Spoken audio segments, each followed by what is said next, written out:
You already know this is Pawn Drunk Boxing, aka Mr. Mo Shine himself. Ladies and gentlemen, y'all already know this is Happy Hour Thursday. Happy Hour Thursday. A lot of boxing talk. Ladies and gentlemen. Mucho boxing talk. Also, what's good, Lou? Also, we got a fight this weekend. You already know Dillian White versus Povetkin, an anticipating heavyweight bout. Let's see if Dillian White is going to come out of this and remain in the same position that he's been for quite some time. Let's see if Povetkin, beats Dillian White. Now, y'all already know, man, they not getting tested for this fight. So shit might be steroid to steroids. If both men are using the steroid, goddamn, let them, so be it then. Then beat each other up. But that's going to be a good fight. Katie Taylor back in the ring, the queen. Queens of boxing, back in the ring again. Yo, what's good, Black and Brown? What's good? Yo, Black, I really wanted to talk about what was happening last night, man. Guido, yo, I couldn't time in. I was driving, and I'm in the mountains sometimes. So, but yo, it was classic. I really want time in later on because I want to know how did it end. But y'all was smoking last night. Y'all was smoking. Now, y'all read the title. I'm just gonna go straight into it. First and foremost, I want everybody to know, yo, what's up, Kalu? What's up, AB? I want to let y'all know, I love Bud Crawford. All right? Bud Crawford is one of my favorite fighters to watch. Bud Crawford got every tools in the toolbox. Bud Crawford is not being devalued in Punch Drunk Boxing Channel. I just wanted to start off with this. But like I always say, I break things down unbiasedly, logically, and objectively.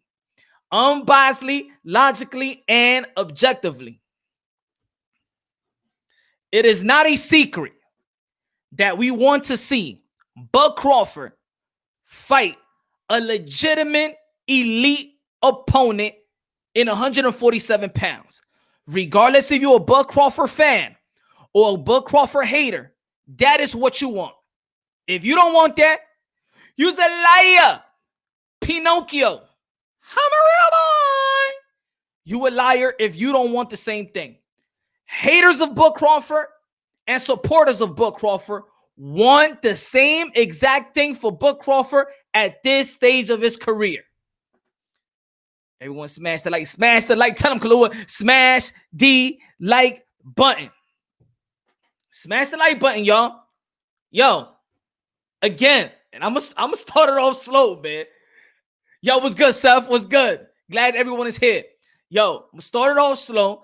Look, it ain't saying notification. It might be a small crowd, but a good small crowd of boxing heads, that's all right with me. But smash the like button.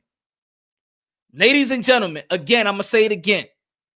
Love Bud Crawford, constant professional, always stay ready, a gym rat. It's everything you want from a fighter.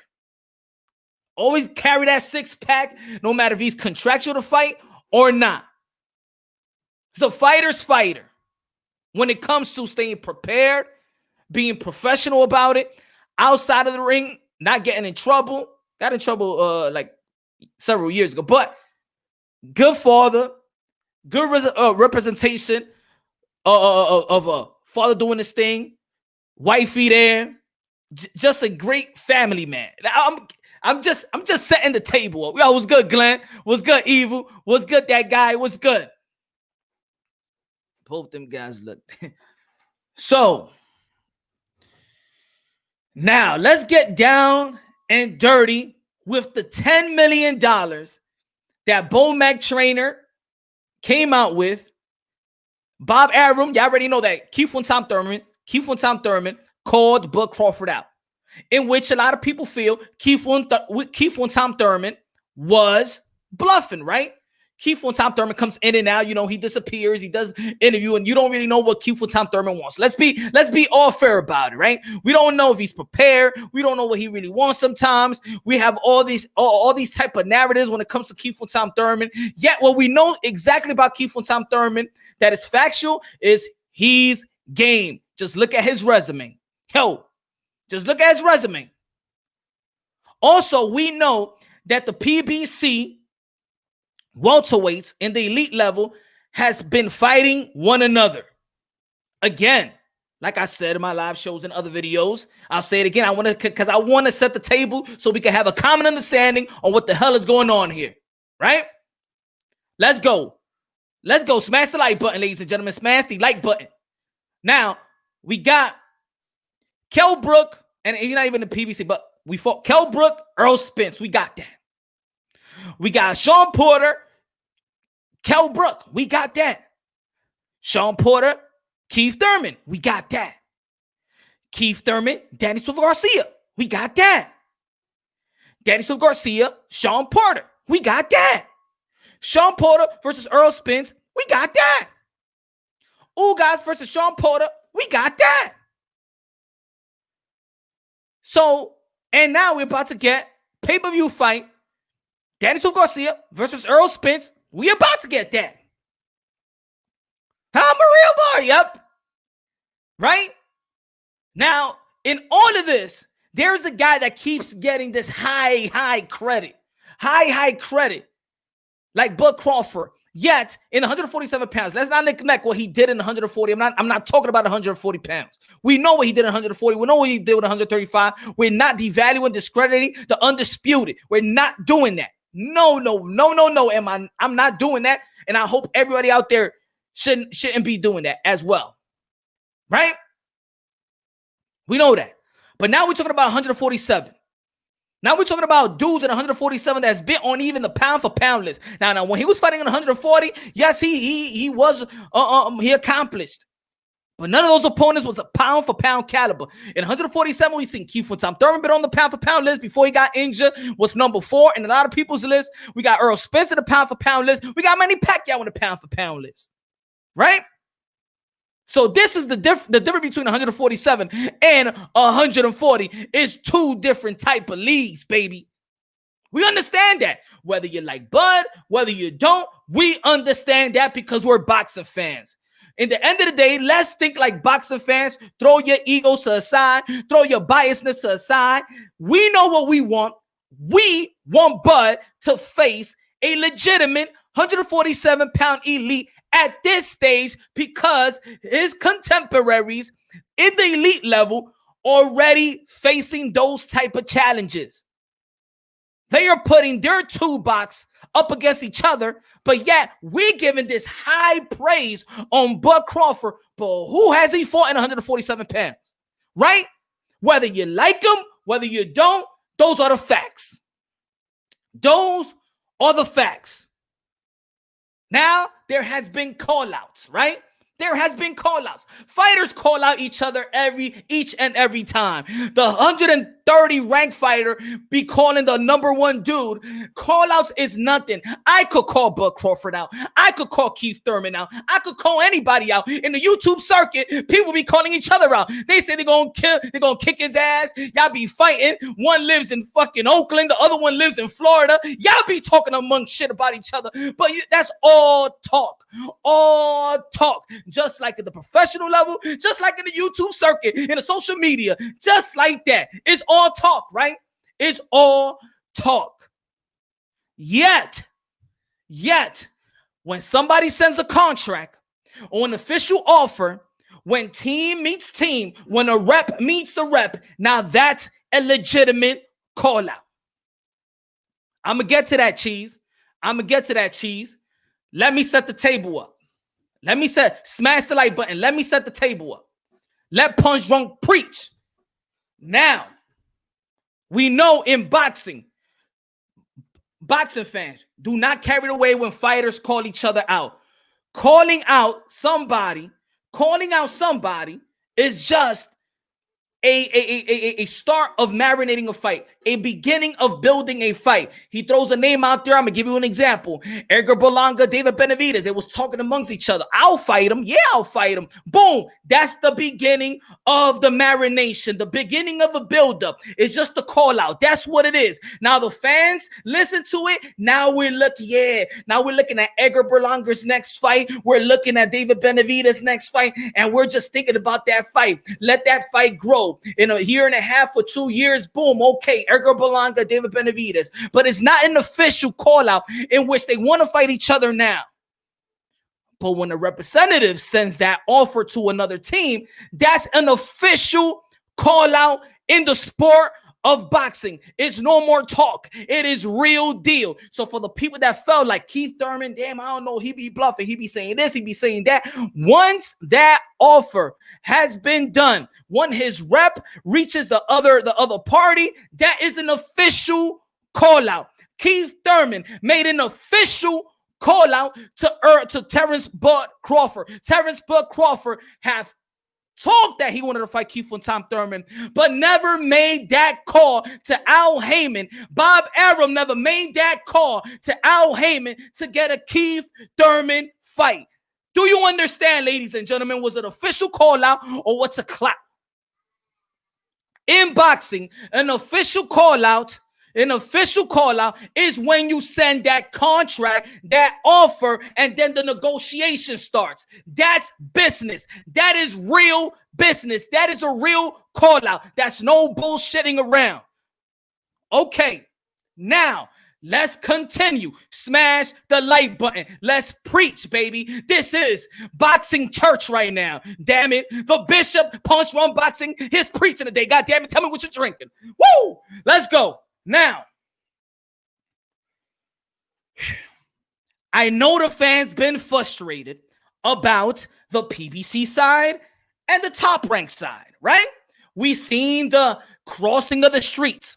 I'm frustrated as a fan when I hear crossing of the streets because I learned how to cross the street in kindergarten, okay? I even hated when my mama was trying to hold my hand to cross the damn street. I used to take that, and my mama, give me your hand, boy. Don't you step in that side in the street without my hand. And no, but I'm a rebel. I want to cross the street because I learned how to cross the street. Mama, I know how to cross the street. So when I hear grown men talking about crossing the street, damn it, I get mad. Errol Spence, Bud Crawford, talking about you got to come to the cross the street. Like I said in the other live show, what the hell y'all talking about crossing the street? I don't give a damn. Y'all can't cross the street. You telling me you need a crossing rod? Oh my God, I can't cross the street right now because Uncle Bob told me I can't cross the street. But my Uncle Al says that I can't cross the street because I got my friends out here that I want to play with. But I want to play with too. But I can't cross the street. But you got to come outside. You're gonna be yeah. Shut the fuck up. We don't want to hear that. The boxing fans are tired of hearing that crossing of the street garbage, okay? It's grown-ass man talking about crossing the damn street. Now, we all know that's frustrating. It was frustrating to me, but let's look past that, okay? Crossing on the street, we're looking past that now. Now, smash the like button, ladies and gentlemen. Damn it, smash the like button. The preacher of boxing is preaching Mr. Punch on Boxing. Let me get a drink. Damn it, it's Happy Hour Thursday. Woo! Now, okay, let's move on to what's relevant now. There's people out there that was happy. Oh, Keith Thurman. Oh, the rep. Oh, Bob Arum said that they did make the call. But Bob Arum said it was a crazy number. Good looking out, Carlo. Good looking out, my brother. Good Boricua. Que lo que? Latino in the building. My friend. Dímelo. Okay. Hey, then we're moving on. Good looking out, my brother. Good looking out, man. I appreciate it to the fullest. Smash the like button, y'all. Smash the like button. Now, so said it was a crazy number. Now we know Bob. If you were hardcore boxing fans, you know Bob. Bob is he plays around with emotions in the sport of boxing. He makes you believe like there is no possible way this fight could happen. And then all of a sudden, the fight happens. Hey, remember the Lomachenko and the Teofimo Lopez? Oh my God, it might not happen. They started talking about Felix Verdejo gonna fight Vasily Lomachenko. You see how he plays around with emotions, just like you think it might not happen. It has no chance of happening. The next day, the fight is done because they know how to keep our hearts out there. They know how to keep us in the limbo. They know how to do it. This is Bobby Arim. He knows how to play with your emotions. But at this point, if you're a real hardcore boxing fan, you can see past the bullshit of Bobby Arim. Bobby Arim. You can see the bullshit, ladies and gentlemen. Damn it, smash the like button again. Now, let's move forward. He said it was a crazy number. For Bob Arum, every time somebody throws a number, it's always a crazy number. It happens in every potential big fight, ladies and gentlemen. We're talking about Bobby here. You should know him like I should know him. Bobby, a.k.a. Dinosaur, a.k.a. Jurassic Park, a.k.a. he got 5 more years to live. You know Bobby, yo. You know him, right? Okay, we're moving along. Let's go. Now, Bobby. Now, the $10 million appear, right? The $10 million. Now, there's people going to be like, oh, I did want to keep on Tom Thurman and Bud Crawford. But what the hell Keith Thurman is talking about? $10 million. He's not worth that. He's not worth that. Oh, now I see Bud Crawford came out the woodwork. Let's see what Crawford says. And this is what I mean. Do not. I know we are together here, fans. We're the family out here. Hold on, Cheese. I'm going to get to that point right now, brother. Yo, Richard, good looking out, man. Good looking out. I appreciate it, my brother. Please, give me time. It's going to come. It's going to come. Listen to me. Now, Bud Crawford, remember, Bo Mack said, oh, $10 million, $10 million. So that shit is stuck in your mind. $10 million. Ladies and gentlemen, we are hardcore boxing fans. We are brothers and sisters out here. Do not let them insult your intelligence. Stop letting them insult your intelligence. Stop it. Stop it. Listen to your boy Punch. What are they doing in insulting your intelligence? Just saying that $10 million is what Keith Thurman just said. Throwing it out there. This is what I'm worth. You don't even know the content of that $10 million. See, you need to ask the right questions to get the right answers. But if you don't ask the questions, you're never going to get the answers. And probably we would never get the answers because in the sport of boxing, no number is an official number. It is a number thrown out there. If you hear a boxer getting 5 million, he's not getting 5 million. If you hear us reported this person is getting 2.3, it is not 2.3. Okay, nobody outside of boxing knows the official number of any purse. Listen to me. This is boxing, okay? So let's keep that in the bubble. Let's keep that in our minds. Whatever number you see is not the actual number, okay? You could round it off, estimate it all you want, but it's not the actual number. The only way you would know if you know their respected taxes, W2 or whatever it is. That's when you know. Okay, a person can't be making $200,000 on a person one fight and then got a $2 million mansion. Put it together, ladies and gentlemen. There are fighters that's making way more than what you think, and they're getting taxed off way more than what you think they're making. Okay, let's move on. Now, Bud today tweeted Keith on Tom Thurman, because that's all he does, tweet Keith on Tom Thurman. But that's what he said. You funny, making it seem like you wanted a real fight with the king. The king. I'm gonna get to that part a little later. The king. Knowing that you wasn't gone, do damn 10 million. Look, whenever you ready, yo, I don't know. He don't even know how to tweet. Whenever you ready for real, I be here to smash your ass. And for your stupid people that would think I ducked him, y'all could fall off a cliff. Y'all stupid. Now he's calling the people that feel like he's ducking Thurman stupid. Now, do I believe fighters really duck one another, or do I believe investors, promoters, and managers and networks, or the investors duck one another? Yes, I believe so. But I don't believe the fighters. This is what they do. But if we just going to throw it out hypothetically, the duck word and the voided word, do I think now Let me talk to you about the $10 million now, ladies and gentlemen. For the people, Cheese, listen up. This for you. For the people that say $10 million, Keith-Thurman is not worth $10 million. It is not that he's worth $10 million. Is what number are you ready to put out there to start your negotiation? Do you understand what that means, ladies and gentlemen? $10 million. Is it the worth of Keith-Thurman now? $10 million. Is it the right number to start on negotiations with Bud Crawford? That's the real answer. I mean, the real question. I'm sorry. That's the real question. $10 million. Is Keith-Thurman worth $10 million? Maybe not. I can't tell what a man is worth. But if how much he got paid in his last fight, if he got paid more than $8 to $10 million after the back end of the pay-per-view, because he was supposed to, he got 2.5. He got 2.5, and then in the back end of the pay-per-view was 8 to 10 million, right? Series negotiations, no. Mr. Cheese, how are you going to say no? It's not a real negotiation. What the man just made $8 to $10 million, bro. How are you going to say no to $8 to $10 million? That's how you start negotiations. Your job to negotiate with me is to bring that $10 million down, and then we start negotiating. That's how it goes. That's how negotiation goes. I'm going to give you my number, my highest number, and it's your job to bring that number down. Now, Bud Crawford in his last fight, well, let's say not his last fight, because he got $4 million reported, right?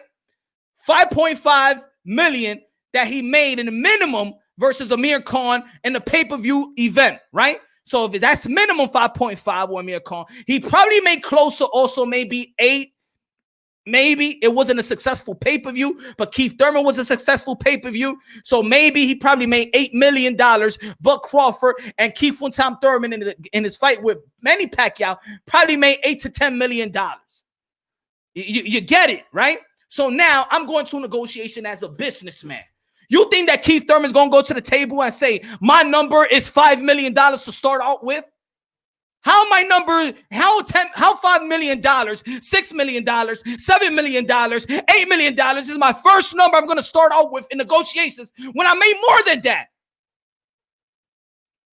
You're not getting. That means that even you going to negotiations with anything that you're doing in any type of business, you might not know how to negotiate, my brother. Because what do you expect? Keith-Thurman to come to the table and say, I'm winning the fight for $5 million, and then Bud Crawford counters and say, what about $2, $3 million? No, you're not going backwards. Listen to how you got to learn how to negotiate. Smash the like button, ladies and gentlemen. So the number is Keith-Thurman actually worth $10 million? We don't know. Maybe not. But to start a negotiation number, that is a good number. That is a good number. That's the question that you need to ask yourself. It's not about if he's worth it. Is it? That's the first number. It's negotiations, ladies and gentlemen. You don't even know if the $10 million was a flat fee. Because if $10 million was a flat fee, when Keith-Thurman made almost $10 million in the Manny Pacquiao fight, he could negotiate that. He could negotiate that. What do you mean about COVID? You don't know. We don't know how much these guys are making. Forget about COVID. Forget about COVID. Forget about COVID. The only thing that we could take COVID away is about the gate. You don't understand, Cheese. It's not about that these fighters can't get the money. The money is there for every fighter to get what they're worth. The problem is, are the promoters and everybody's hands that goes into the cookie jar going to get the percentage that they're looking for? The money for the fighters are there. It's there. Now, the percentage for Bobby, the percentage for the managers, the percentage for everybody else in the outside that has their hands in the cookie jar, are they going to get the same exact money? Feel me? Do you understand? The money is there for the fighters, but it's everybody else's hand on the cookie jar that they want a part of it. They shouldn't get the same cut. The entertainer should get the same cut. That's the problem. You think Bobby is putting in leg work? There is no gate. There is no gate. They got a network deal in ESPN. ESPN puts all the work right now. What you would think? You think these guys are really working? They're not working like that, so they shouldn't deserve to get all that money. They shouldn't get the same cut. But the networks pay the fighters, and the money is there for the networks. From the networks.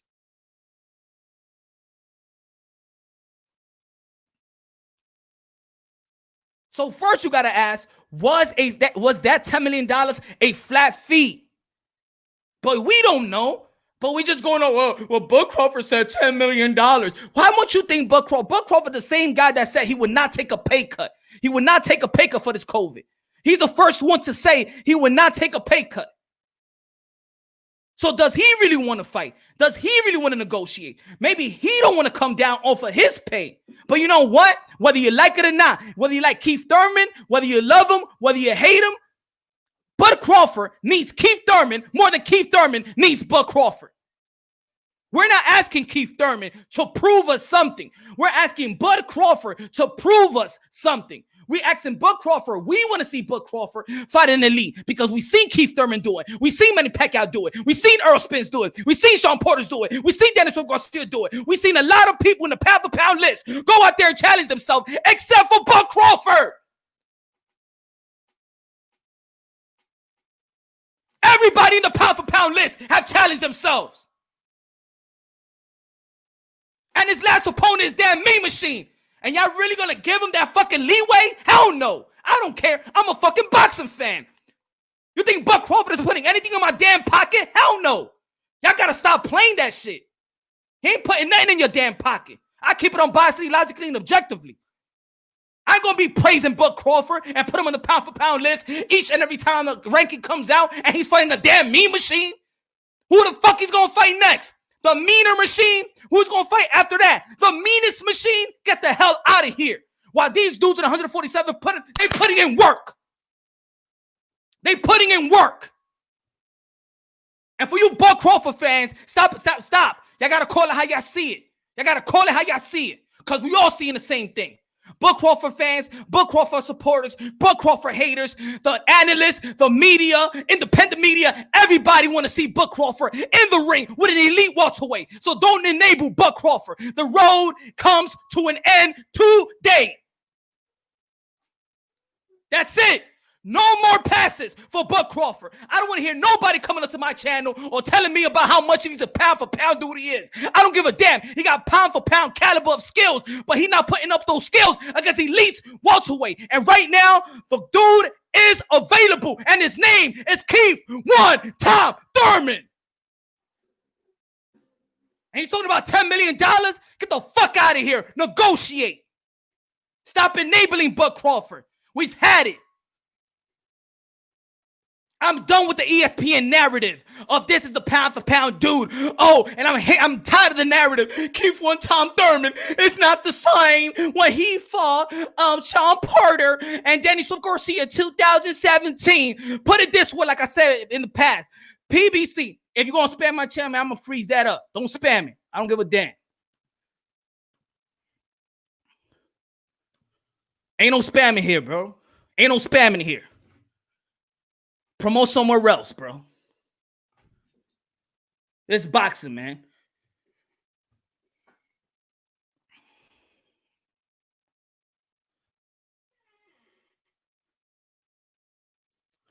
Woo! Talk to me, Lou. Smash the like button, y'all. Smash the like button. This is real talk right here. This is real boxing talk right here. This is real boxing fans talk right here.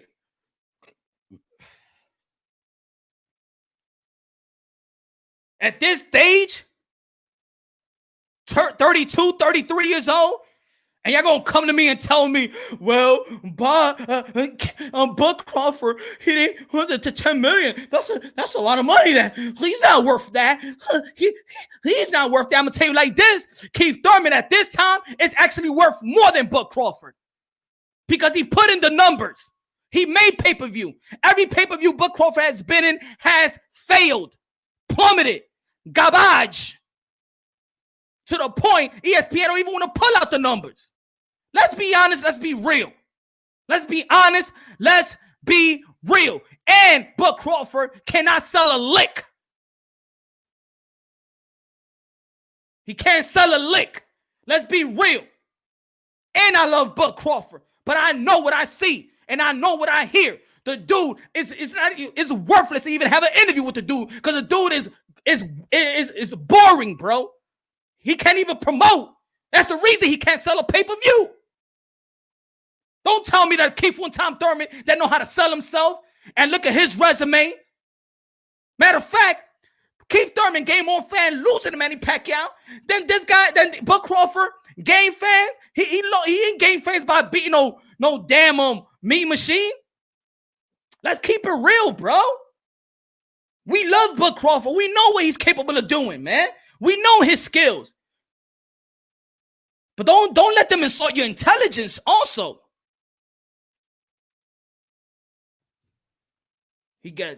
Thurman lost. He gets no credit for the pay-per-view. That's what we talking about there. That's what I mean. You're on a Thurman rant. That's what it is. You're not talking about what you want to see. What do you want to Cheese? Mr. Cheese, my brother, what do you want to see from Bud Crawford, though? He gets no credit because he lost one time to Manny Pacquiao? His pay-per-view don't count because he lost? The hell is that? I never heard that in my life.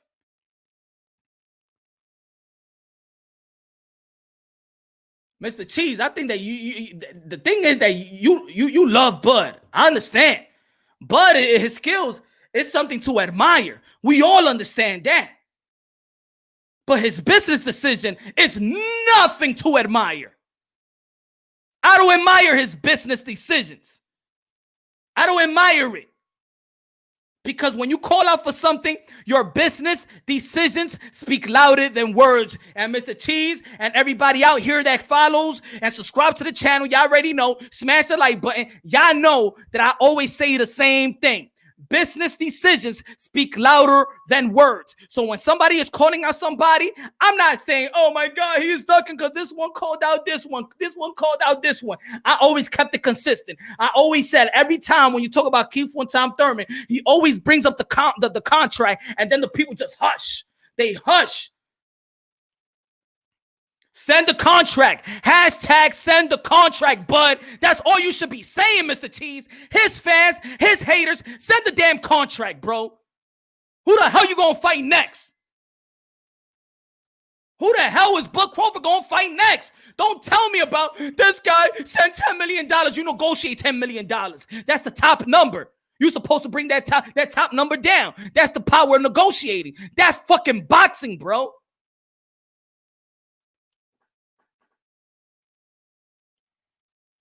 How can Thurman get credit when he lost, no longer a champion? 10 million, isn't that not realistic? Yo, Cheese, it look like, yo, my man. I'm gonna stop chopping it up directly to you on this one because you keep on saying the same thing. I'm going on 30 minutes and I'm saying, and you're saying the same thing. No longer champion, 10 million isn't that. It's not about the 10 million that he's worth. It's the 10 million that you start negotiating with. Cheese, my brother, I know you like. What you can dime? ¿Qué tú estás fumando? Dime, my brother. ¿Qué tú estás fumando? The 10 millions is the cap, is when you start promoting. The job of Bob Arum and Bud Crawford's representative is to bring that $10 million down and start negotiating with.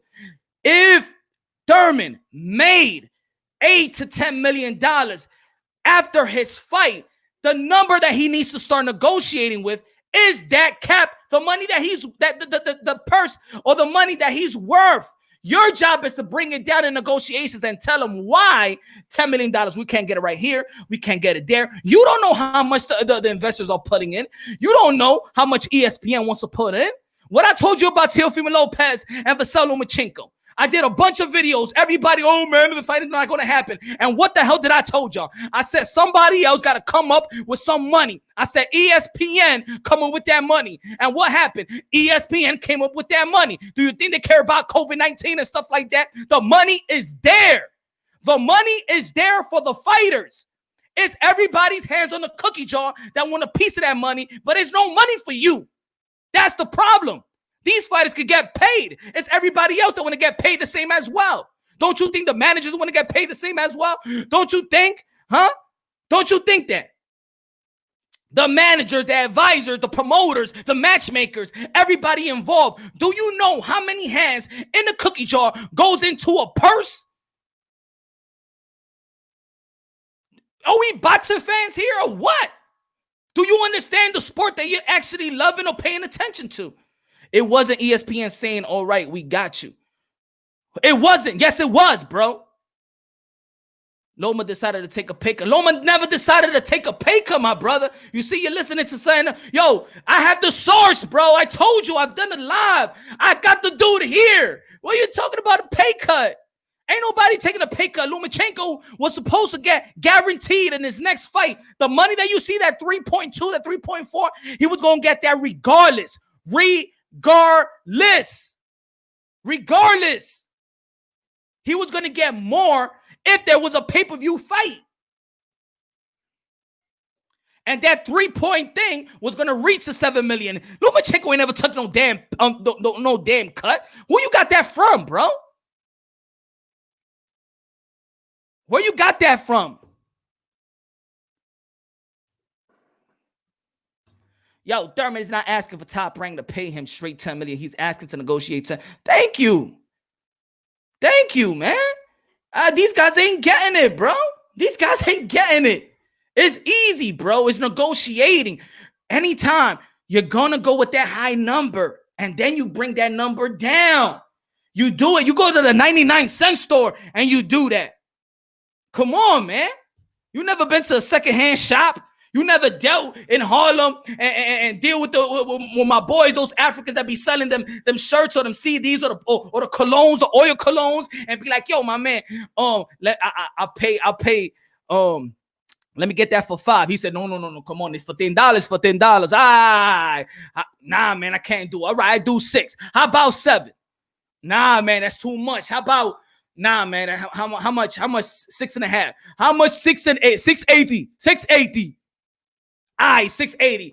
That's negotiation. It's simple, my brother. That's what goes on. It was $10, $5. It worked its way up to 680. You understand what I'm trying to say, Cheese? You understand what I'm trying to say, people out there? You understand? It's easy. The $10 million, not that Keith Thurman is saying, give me $10 million right now, flat feet right now, let's go. No, you say $10 million, yo, Keith Thurman wants $10 million. This is what Bud and oh, hell no. What the fuck? I almost caught a heart attack when he said $10 million. Hold on. We need this fight. Bud, what you think about that fight? I don't know. I want to fight with $10 million. Well, who you want to fight, Bud? Bud, who you want to fight? Is there somebody? There's nobody else out there, man. Do you really want Gary? Gary? Well, that Gary nigga was talking shit. You really want Gary, though? What's that going to do for your career? How about Kel? Kel haven't made welterweight in since 3 years ago, man. And even before the Earl Spence fight, Dominic, his trainer, Eddie Hearn, wanted him to drop the belt because he couldn't make 147. Do you really want that? Is that going to give you some credibility in 147 while these other guys is fighting each and I'm trying my best, but nah, Aram, I told you in the beginning I'm not willing to take no pay cut because of COVID-19. But y'all looking at Keith from Tom Thurman, I Buck Crawford when he says he's not willing to take a pay cut. How much Buck Crawford is worth? And this is the question that we're not in any publication, Twitter, other channels. I'm not going to say all the channels, but the channels I'll check. Does anybody tell me, Anybody right now, please tell me in the comment box, how much does Bud Crawford is worth?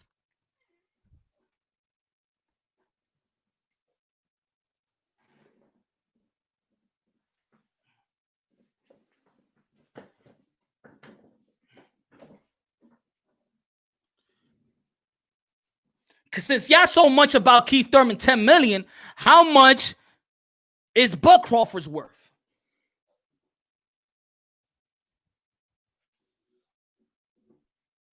Anybody? Smash the like button. How much Bud Crawford is worth? Since everybody know that Keith Thurman ain't worth $10 million, okay, how much Bud Crawford is worth? And how much you think Bud Crawford's going to be asking for a fight like that? Crawford gets 3.5 million. Bud worth about 2 million. How's he worth? Look, it's hard to say. Bud is worth 3 million. How is he worth? Think about it. How is he worth 3? Look, now, Pete, this is what I'm trying to say. Now I'm gonna break it down. With the Bud. Bud worth 10 million. Now, if Bud minimum that he made against Amir Khan was 5.5, that's his minimum. So that means, yo, Neil, I got it on deck. I got it on deck. Now, all right, Jedi, boom. If Bud Crawford was 5.5 million he made off of the Amir Khan fight, that's the minimum. So the cap, we don't know if he made 8 million. It wasn't a good pay-per-view. So I could say probably he made 8 to 4 million on the back end. He probably came off of that fight with what? 9 million, 9 point something, maybe, or 8. Well, it wasn't a success, right? So let's say an extra 3, right? So in Bud Crawford, the next fight he goes to, right? And he made a flat fee, probably in his last fight with Mean Machine, $4 million. So $3 million, Bud Crawford ain't talking to nobody. Think he worked? Nah, he's not doing 3 because his last 2 fights wasn't even 3. He made way over $3 million. So when he hears $3 million, he ain't rocking with that shit. Bud Crawford, when's the last time he made $3 million? He made 4 million versus Mean Machine, and he made 5.5 million versus Amir Khan, which was a pay-per-view event. But that was, that was the minimum, 5.5. So he probably made 9. It wasn't a successful pay-per-view, so he probably made like an extra $3 million, maybe $4 million, right? So Keith Thurman made $8 to $10 million on the back end because he was getting 2.5 million, guaranteed. And that the pay-per-view came out. They made 600,000 buys. So it came out to $6 to $10 million. $8 to $10 million he got paid. So if Keith Thurman is coming to the table, okay, I'm worth $8 to $10 million because I'm gonna pull them numbers, and I know my numbers. My numbers that I got a great resume in every network. I've been putting in work in every network. Keith Thurman, all his fights has successful numbers. All his main event fights, successful numbers. He's coming in to negotiate. He got a portfolio. Do you understand? He's done it with CBS. He's done it with Showtime. He's done it with ESPN. He's done it with PBC. Every major network has success with Keith Thurman. He's coming in with a good portfolio and a good bargaining chip. You may say he lost once, but his loss actually gained him more fans because he did fight a Manny Pacquiao. And guess what? He gained fans just for losing to Manny Pacquiao. So think about it. People in the media said, how much you think a Bud Crawford and a Keith Thurman, how much the pay-per-view buys that will give? A lot of people were saying 400,000 plus. 400,000 plus. That means that's the best number for Bud Crawford. I even put my own poll. I said, what's a bigger fight? Danny Garcia, Earl Spence, or Bud versus Thurman? Many people pick Thurman and Bud. If you listen to all the everybody, even I've listened to people that hate Thurman say that this fight is the biggest fight for Bud. So why anybody will come here and say that these guys ain't worth the money they pulling? $10 million, you start negotiating, boom, this guy be like, yo, but I want some, I know I'm going to fight you, and I'm going to probably make the most big, yo, Bud Crawford can make more money with Keith-Thurman than he made with Amir Khan. Yo, good looking out, Mark. Good looking out, Unravel. Subscribe to Unravel, y'all. Yo, subscribe to Black and Brown. Yo, good looking out, my brother. Good looking out, man. I appreciate that. Now, the $10 million that reported that he's asking is the beginning of the negotiations. Your job is to bring that $10 million down, meet the dude halfway, because we know both of these fighters do not want to get paid less than what they got in their last fight. Now, if they understand COVID, they'll take a little pay cut, both of them. But there's one guy that said he is not willing to take a pay cut. The first high-profile boxer to say he's not willing to take a pay cut was Bud Crawford. Now, how much does Bud Crawford really want this fight? Or does he want somebody that's just going to be getting paid pennies? Starting off at 10 under these times ain't realistic. At these times, we don't know what's in the pot. That's what I'm saying, Cheese. That's what I'm saying. We keep acting like we know what's in the pot. We keep acting like we know what's in the pot. Don't assume what you know. Don't assume what you think the network is going to give. It's like I said with the Vasyl Lomachenko and the Teofimo Lopez fight. I said somebody will have to come and pay the man, right?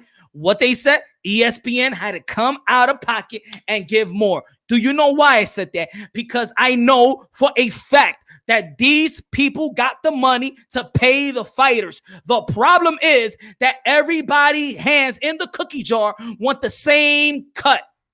I'm saying the fighters should get the cut because they are the one that's sacrificing.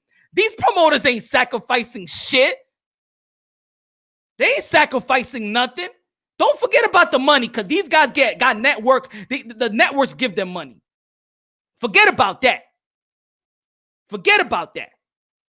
They got money to give these fighters, but they want some percentage too.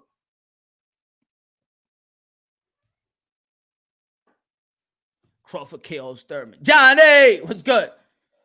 Hey, he could, right? He could, but we want to see it.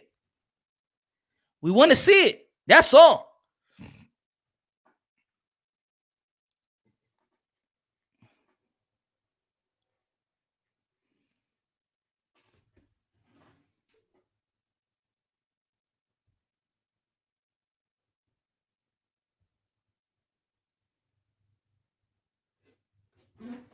I got you, Guido. I got you, Glenn.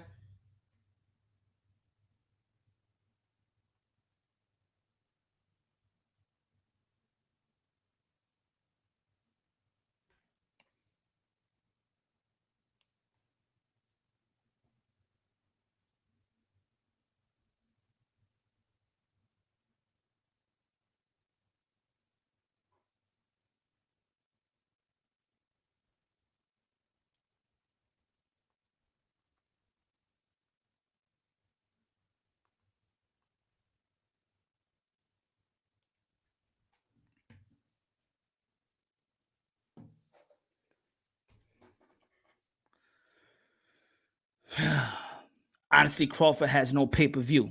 Exactly, Neil. That's what I mean. You know what it is? People are just talking about, let me be on the panel. I got you, Ubi. I got you, my brother.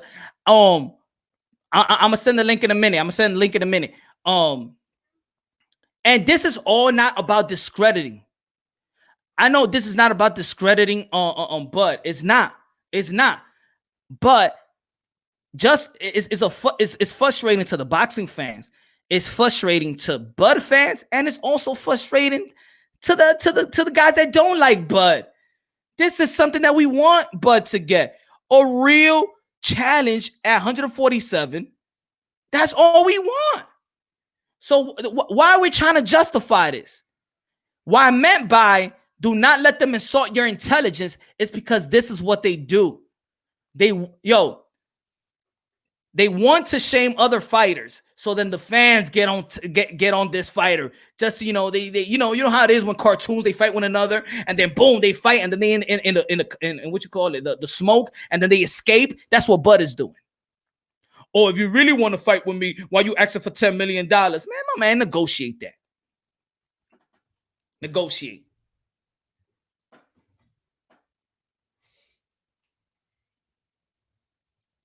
Noel. And you know what? Yo, Noel, they got the money. They have the money. They have the money. We talking about $1 billion industry. And when it comes to Bob Arum, we talking about almost a billionaire. Got you, Guido.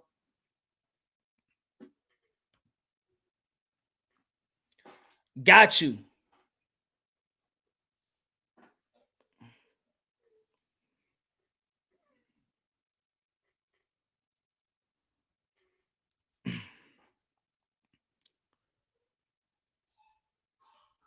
Again, and I say it like this, bro. Hey, I ain't talking about boxing. I'm doing it on my own. I send the link. Y'all keep that energy, whatever y'all got, y'all keep it out there. I don't want to hear none of y'all beef on the side. I want to hear it here. I want to talk strictly boxing. I want to talk strictly about this. All right?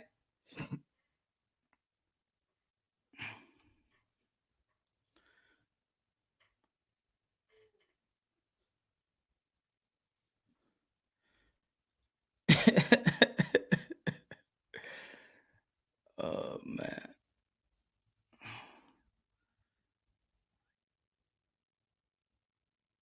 Flip.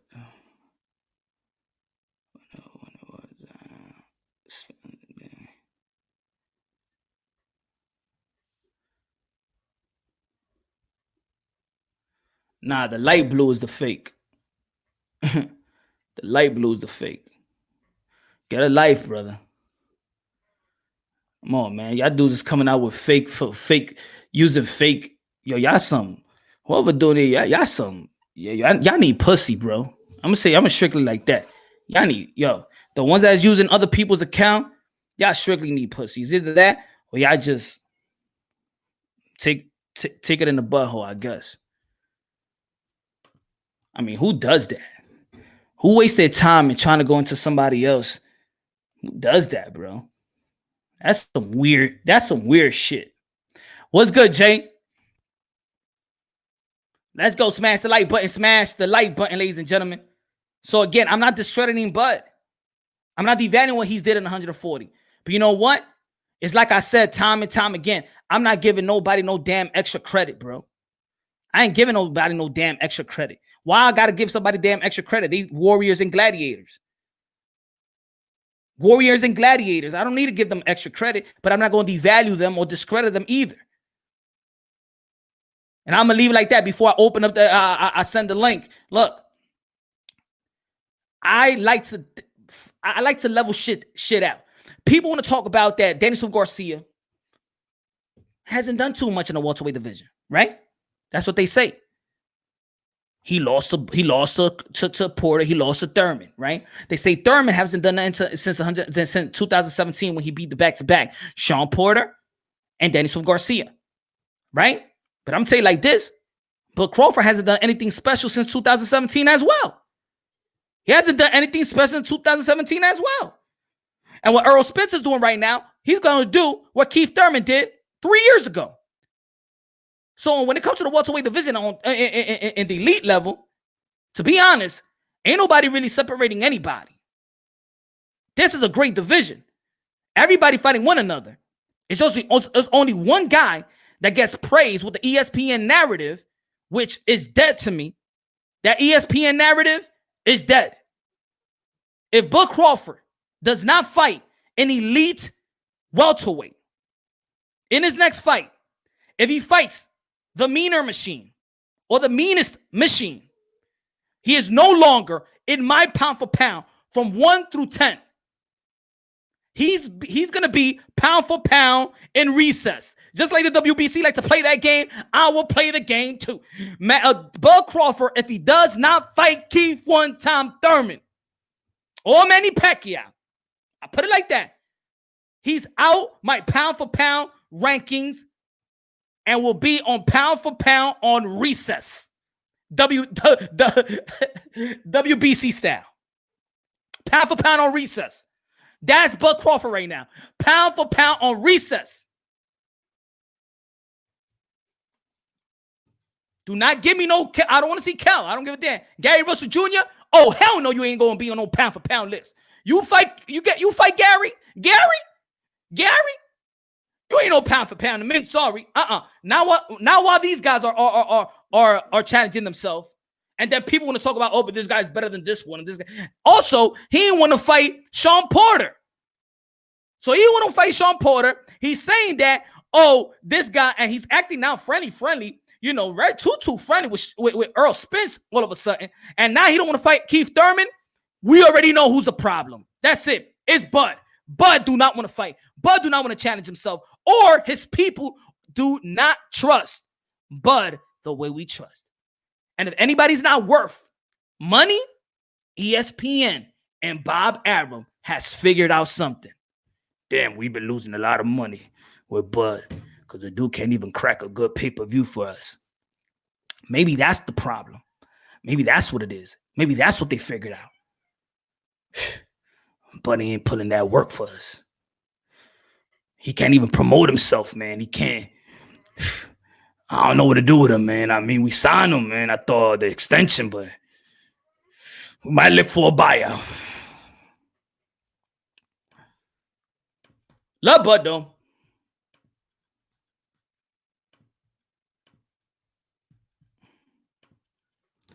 Aye, mi banana. Aye, mi banana. Send the link, y'all. Yo, just I want to say God bless each and every one of y'all out there, man. Hope everybody having a yo. Philip, what's good, man? Philip, what's good? Hey, Punch. Like, I usually agree with you, but on this one, you're totally off base. You cannot start an negotiation when you know this is not nowhere near a realistic number. Nobody suspects that Keith Thurman's like $10 million starting point is even a start. If you ever like dealt with like, trying to buy stuff off the internet, and if you're selling something or buying something, it's gonna be something's like way overpriced. Like you want to buy a laptop that's for like $500 and they're at for $1,000. Nobody's even message them because it's way out of the scope of where you're gonna be negotiating. You're gonna be like, hey, I'll give you 600. You want 1,000? It's not gonna work out. You know, if you want to start off like 7 mil, seeing how Bud makes what? Glenn's a bitch. Glenn ain't about shit, bro. I'm gonna knock Glenn. Okay, so yeah, so if you started like something like 7 mil, that's a realistic start because then you can bring it down to between $3 to $5 million. What we know end up being, but you start with 10 million, that's unrealistic. Nobody's gonna take you serious in that kind of negotiation. Yo, so boxing negotiation starts as the fighter usually goes for the high number and the promoter usually goes for the low number. That's how it works. And as the promoter, he's always going to give you the low ball offer first. Okay. Now, as the fighter, it's your job to negotiate your pay as high as possible. So, of course, Keith Thurman, as the first offer, is going to go as high as he can. Now, it's Bob's job to actually negotiate him down if he wants the fight for Crawford. Thanks, Glenn. Thank you for that, brother. I appreciate it, my brother. So this is what I mean, Kalu. If he starts this, it doesn't make sense to me. Remember, just if whatever bias you may, I'm not saying that you have bias. I'm just saying for anybody in general, whatever bias you have, Buck, Crawford fan, Keith Thurman fan, whatever. If Keith Thurman made more than $7 million in his last fight, if Bud made more than $7 million in their last fight, the money that both of them will start out with would not be $7 million. It would not start off with money that they made less. That's not how you start. That's it. When you reach a level, then it chops down. So if Keith Thurman made $8 to $10 million off the back end of that last pay-per-view, and Bud Crawford made $5.5 million minimum on his last pay-per-view with Amir Khan, minimum. So that means he made close to almost what Keith Thurman probably made, but his pay-per-view actually failed. So let's just give $3 million 2.8 million. Let's say 3 million. Let's say he made 8 million, and Keith Thurman made 8 to 10 million. You think that both of them on a potential pay-per-view fight bout is gonna start negotiating in 7 million? Both of them, not even Bud would do that. Yeah. What's good, Punch? What's good, Johnny? What's good, my brother? That shit's just chilling, man. Fucking long night interesting night last night. What's it called? Yo, I was about to time in, and then you was like gone. You was about to you fell asleep, bro. Yeah. I was knocked out. Fucking what's it called? Man, shit. Like I said, I think Thurman's capping, bro. Last week he was talking about Spence. The week before that, he was talking about Pacquiao rematch. Now he's talking about Crawford. Like, I just think he's capping, bro. But is it? But hold on, Johnny, because look, we could when fighters talk, they cap all the time. But once an offer is sent, once Bob Arum said that his rep made the offer and called me, then that's no more capping. That's this. Right. Now that's real call out in boxing. Hold on, Johnny. I got this one. Oh, okay. You're saying you always say that the offer, is not recalling to an offer is sent. Well, if Keith was serious, he would send Bud an offer like, here, I'll pay you this much. If you don't want to accept my 10 million, well, here goes I'll pay you 10 million if you come across the share onto my side. But he's not doing that. He's just saying, give me an offer, but he's not actually sending a contract to Bud. He goes, here, Bud. This is the contract that we're paying you to come to us. There is no offer that could be made like that because Keith Thurman, he don't have a network deal. He doesn't have the network deal. Al Heyman has a network deal. The PBC has a network deal, not the fighters. That's why PBC fighters, you could see them go to the zone. You could see them go. You understand? They're not. Bud Crawford has a contract with ESPN.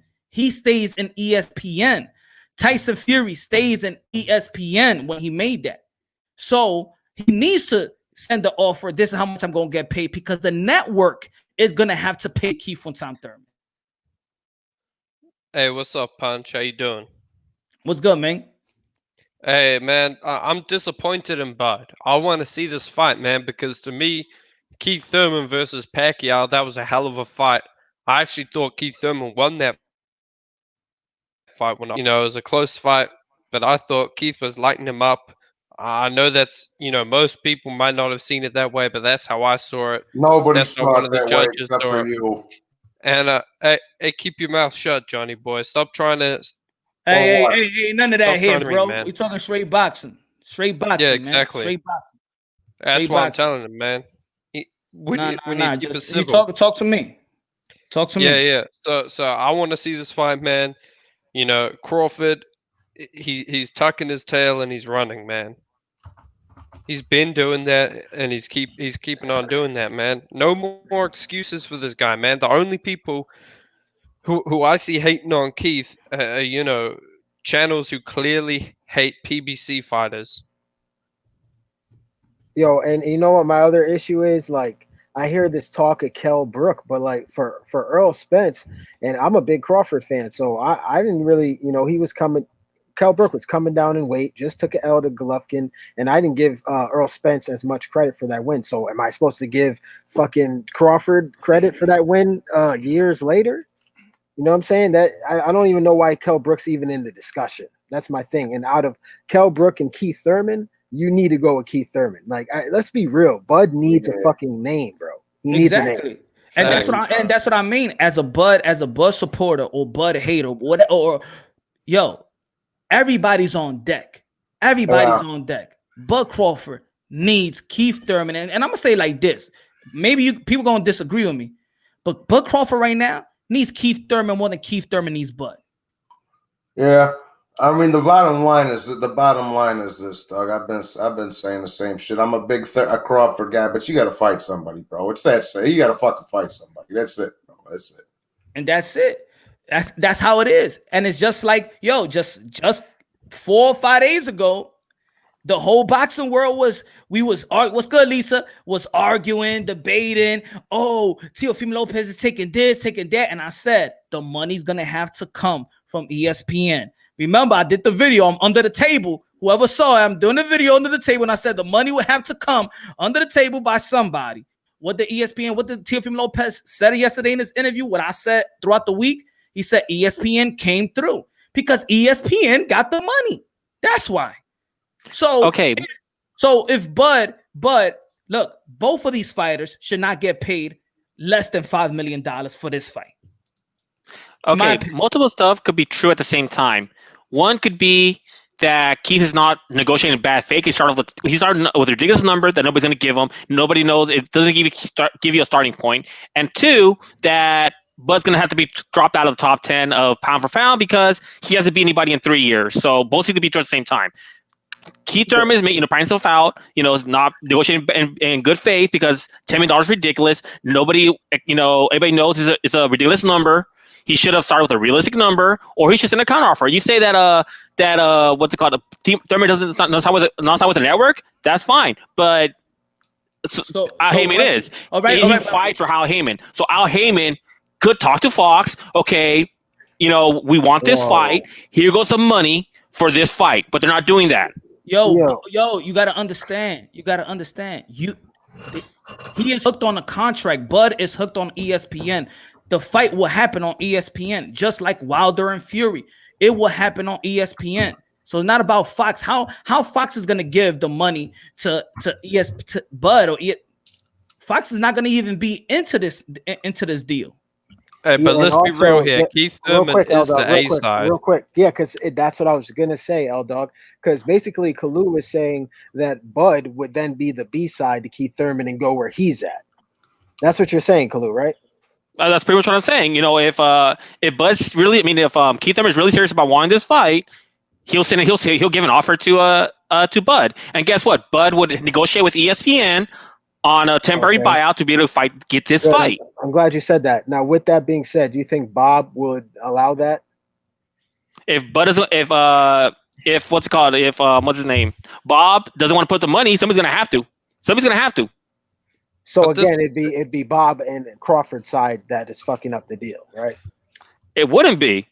Well, you just it wouldn't be because it would be because I'm gonna tell you this. Let me speak my piece real quick, man.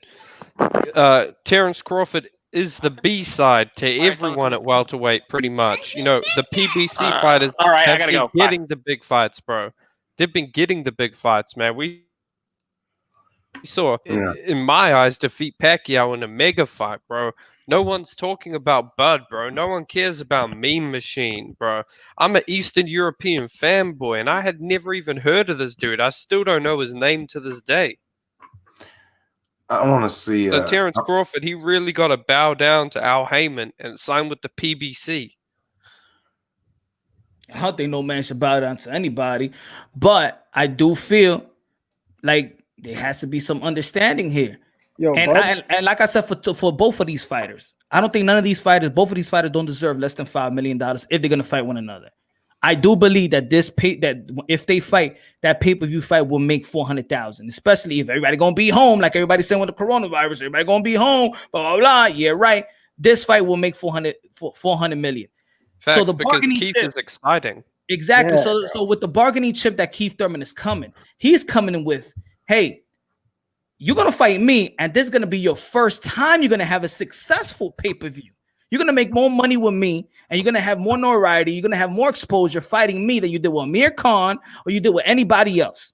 See, Keith Thurman is coming with this bargaining chip. So regardless if people hate him or people feel like he's not where he used to be at, he's been successful in every network. Every network that he's had, he's pulling the most numbers. Facts, he's successful. Bro, he fought Josecito Lopez and had the highest 3 million. Yeah, he had the highest views for that whole year. Like that whole year, and that was a fun fight to him and Jose. That was off of inactivity.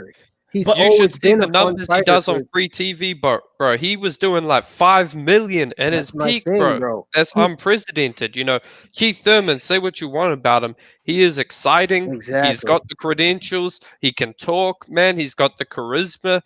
Terrence Crawford, bro. No one even knows who that dude is, bro. What if for example, let's say look, and we all know who's gonna sell the fight. Thurman. Thurman. Exactly. Thurman, So all that stuff come into play. So when you go on a negotiation table, it's look for example, what Lomachenko said in that interview about Teofimo Lopez. They said, man, they're gonna sell the fight. Yeah, you're gonna sell the fight for me, but the father and this, they're gonna sell the fight. I don't even have to do nothing. You know, selling a fight is work. It's work. Same thing for Thurman and Crawford. He'll pop off at the mouth and it'll yeah. And I feel like Thurman will get Crawford out of his shell and make him talk shit, because Bud will talk shit to you, but you got to press him. Yeah, so you got to press him. Exactly. And I feel like Thurman will bring that out of him, and that will sell that pay-per-view. Because let's be real, bro, Bud is in no position to tell who to do what. Like his last pay-per-views, they all flopped. He needs Keith. He needs Thurman. And like you said, like fuck, I just lost my train of thought. God damn it! Come back to me in a second. I just lost my train of thought. But that's what I'm saying. I know. You know what it is. I know the pulse. I know the pulse of the boxing fan. I know the hate that Keith Thurman get. I know, and I know when the hate that comes, that why there's a hate for Keith from Tom Thurman. I understand that, but even knowing all of that, everybody that knows that hate Keith from Tom Thurman, they know he brings that number in. He's been all his main event is successful. He has not dropped the ball not one time for any network. Punch, I'm gonna just keep it all the way real here, man. There seems to be something people hate PBC fighters like Thurman, man. They were always shitting on him for whatever. Oh, I'm gonna keep my language clean, but for some reason, people always say, Keith Thurman, he's just PBC this, part-time boxer. Some of the lame ass and that stuff, man. But how come everyone watches Keith? Everyone watches him, man. Because he know how to promote. He's in an exciting fight. He's gonna go toe to toe. He's gonna get hit. He's gonna get hurt. He's gonna recover. He's gonna fight. That's it. And he throws like power punches, man. That's what people want to see. He's got the technical skills. That's what they want to see. The hate from Keith Thurman just comes from the stand of him going after Mayweather, then Mayweather putting Errol Spence in the mix, and then it became this Errol Spence, the emerge of Errol Spence, the emerge of channels that has Errol Spence as the poster boy. They got a lot of subscribers, a lot of followers, and there goes the narrative. And then boom, Keith from Tom Thurman, not sounding like the Keith from Tom Thurman that people grew to love and support, that Don't Duck Me Son Keith Thurman aura left. And that's when we said, Keith from Tom Thurman is not hungry no more, because we're still thinking about that aura that Keith from Tom Thurman and his presence and blah, blah. I know exactly why the hate is there. Yo, and on top of that, then you got the PBC haters that just hate Thurman because of the network he fights on. I think it would be good. I think that would be deeper than that. I'm biased. Finish talking real quick, L-Dog. I was just gonna say, Thurman will pop off at the mouth, and he'll sell some good pay-per-views if the fight were to happen. I'll be looking forward to it. I know who's gonna win, but they know that they're biggest. This is what it is. Keith Thurman will knock him out, man. This what I think it is. Nah. They know that they got a big pay-per-view fight with Errol Spence and Bud, right? And I believe that ESPN will probably have that fight on ESPN pay-per-view. That's what I think. Of course, because Thurman and Bud. Yeah, if they ever fight, that fight will happen on ESPN pay-per-view, just like Wilder and Fury. Right. But think about it. Wilder was really the champion. Why is he going to ESPN? Because really, they're not in cahoots with any network. They're just fighting for a guy that has the contract for the network, like PBC. But they're all really free agents, really. So the fight with Errol Spence and Bud will be on ESPN. That's the biggest fight. If Thurman comes out of nowhere and beats Bud Crawford, there goes their real huge fight that they've been trying to marinate for quite some time. That's it. Yep. Hey, Mr. Moonshine, if he were to go in there and beat him anyway, let me add. I really hope this fight is on Fox, because Fox promotion is so much better than Top Ranks, man. I love the fight camps that Fox do. The face-offs around the table. Fox promotion is lit, whereas Top Rank, I feel like, Top Rank, ESPN, they really dropped the ball on this promotion. They have some boring ass press conference. I want to see Keith and Crawford go at it. I want to see them. talking trash, pushing each other. I want to see them dedicated they are. Bud needs Thurman more than Thurman needs Bud. Yep. Regardless regardless how anybody feel it, that's the fact. Thurman be like, oh, y'all don't want to negotiate. All right. So maybe down the line, I got a rematch with Sean Porter on my back pocket. I got a rematch with Daniel Garcia on my back pocket.